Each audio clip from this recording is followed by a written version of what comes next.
Assalamualaikum warahmatullahi wabarakatuh. Perkenalkan, saya Sri Mulatsi, mahasiswa D3 Keperawatan tingkat 3 Distrik Keswijaya Soda Bogor.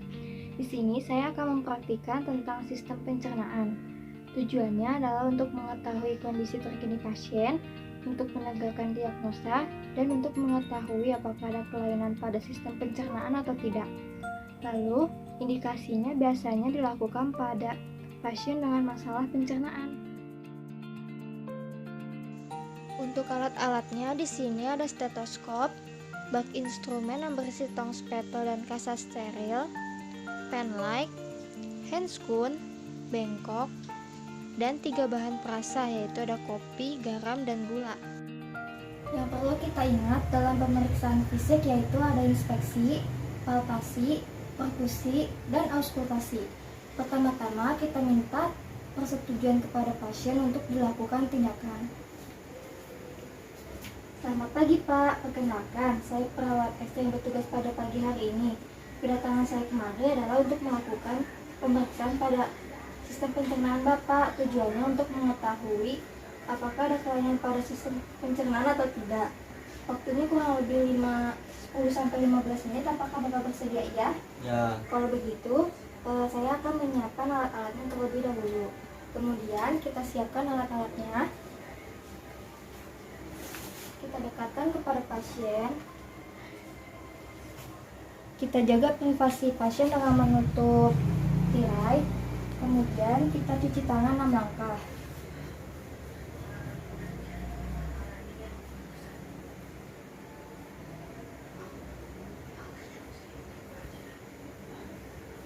Setelah itu kita pakai handscoon.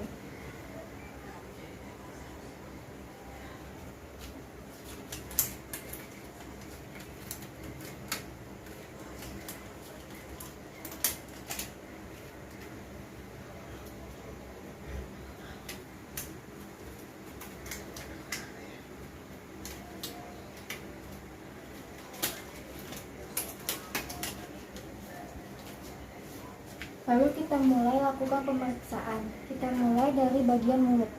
Kita lihat pada bagian mulutnya apakah warna bibirnya pucat atau tidak. Kemudian kita lihat bagian gusinya, apakah ada peradangan atau tidak. Kemudian kita lihat giginya, apakah ada karang gigi, karies, dan pendarahan. Kemudian kita lihat lidahnya. Coba Pak julurkan lidahnya, apakah lidahnya kotor atau tidak. Kemudian kita palpasi menggunakan kasa steril. Baik Pak, julurkan lidahnya ya, saya akan mempalpasi bagian lidahnya. Setelah kita palpasi bagian lidah, kita mulai kaji indera pengecapan pasien, yaitu dengan merasakan 3 bahan ini, yaitu ada garam, gula, dan kopi. Baik Pak, di sini saya akan memberikan Bapak bubuk kopi. Normalnya kita merasakan pahit pada bagian lidah paling belakang. Kemudian saya akan memberikan garam ya Pak. Normalnya kita merasakan asin pada bagian pinggir lidah bagian depan. Lalu gula. Normalnya kita merasakan manis pada lidah bagian depan. Setelah itu kita lakukan pemeriksaan pada penunjang tiroid. Kemudian apakah ada peradangan atau tidak, ada pembesaran atau tidak. Kemudian kita lanjut ke pemeriksaan orofaring. Kita gunakan pen light dan tong speto. Mangga Pak, kita lihat pada bagian orofaring ya. Apakah ada peradangan atau tidak, apakah ada sekret atau tidak. Kemudian kita lihat juga bagian tonsilnya, apakah mengalami peradangan atau tidak. Kita ukur tonsilnya yaitu T0 apabila pernah mengalami operasi, T1 itu normal, T2 pembesaran, peradangan tidak mencapai garis tengah, T3 peradangan mencapai garis tengah, dan T4 peradangan melewati garis tengah. Lalu kita lanjut ke pemeriksaan abdomen. Kita buka, baju pasien mencapai bagian abdomen. Lalu kita mulai membagi abdomen menjadi 4 kuadran, yaitu ada kanan atas, kanan bawah, dan kiri bawah.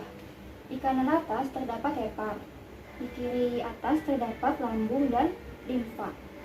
Di kanan bawah terdapat usus dan appendix, di kiri bawah terdapat anus dan rektum. Kemudian kita inspeksi bagian abdomennya, membuncit atau tidak. Kemudian simetris atau tidak, apakah ada massa atau tidak. Kemudian apakah ada jalinan parut, lesi dan bekas luka. Setelah itu kita lakukan auskultasi. Kenapa kita lakukan auskultasi dulu setelah inspeksi? Agar suara bising ususnya tidak berubah.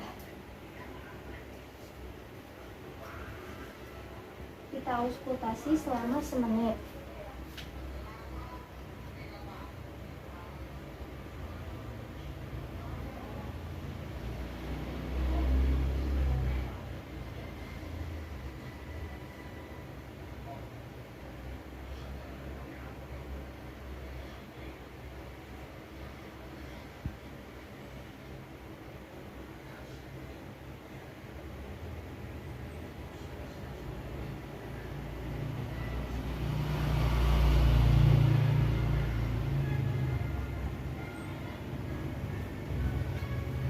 Didapatkan bunyi bising usus yaitu 15 kali per menit. Lalu kita lanjut ke perkusi. Kita perkusi pada seluruh bagian kuadran di epigastrium.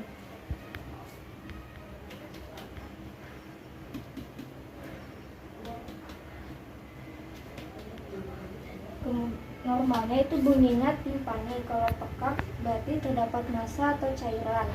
Lalu kita mulai perkusi pada bagian ginjal. Untuk pasien untuk miring ke arah kiri. Lalu kita letakkan tangan kanan di bagian anterior dan kita lakukan perkusi menggunakan sisi ulnar kepalan tangan. Apakah sakit, Pak? Tidak. Setelah itu minta pasien untuk berbaring kembali. Normalnya pada pasien dengan ISK atau pyelonefritis terasa nyeri tekan. Lalu lanjut ke bagian palpasi. Kita palpasi ringan pada seluruh bagian abdomen.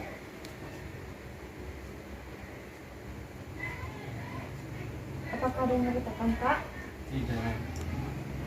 Lalu kita lakukan palpasi dalam menggunakan kedua tangan.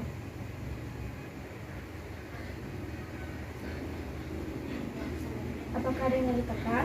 Tidak. Setelah itu kita mulai palpasi hepar. Kita letakkan tangan kanan pada batas bawah usuk sisi kanan. Kemudian minta pasien untuk menarik napas dalam. Tarik napas dalam ya, Pak. Tangan akan mengikuti irama pernapasan. Kemudian raba apakah terasa pembengkakan atau tidak. Apakah nyeri, Pak, tadi? Tidak. Lalu kita lanjut ke palpasi bagian hien. Tangan kanan menyangga pada bagian bawah tusuk sisi kiri, kemudian tangan kanannya mulai mempalpasi ke arah lateral. Apakah ada nyeri tekan, Pak? Tidak. Setelah itu kita palpasi pada titik McBurney, yaitu sepertiga lateral, jarak antara sias dan umbilicus. Kita palpasi di bagian sini. Apakah ada nyeri tekan, Pak? Tidak. Lalu kita palpasi bagian ginjalnya menggunakan kedua tangan. Apakah teraba nyeri, Pak? Tidak. Tarik napas. Teraba nyeri. Tidak. Lalu kita mulai inspeksi bagian inguinalis. Apakah ada pembesaran atau tidak? Lalu kita mulai palpasi. Apakah ada nyeri tekan, Pak? Tidak. Baik. Kemudian pemeriksaan telah selesai dan perhatikan pasien.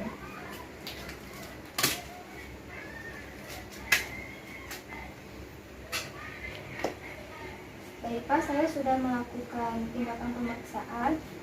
Hasil yang didapat adalah pada bagian perut batal normal. Lalu apabila Bapak butuh bantuan, Bapak bisa memanggil saya dengan ke ruang perawat atau memencet tombol di atas. Kalau begitu, terima kasih.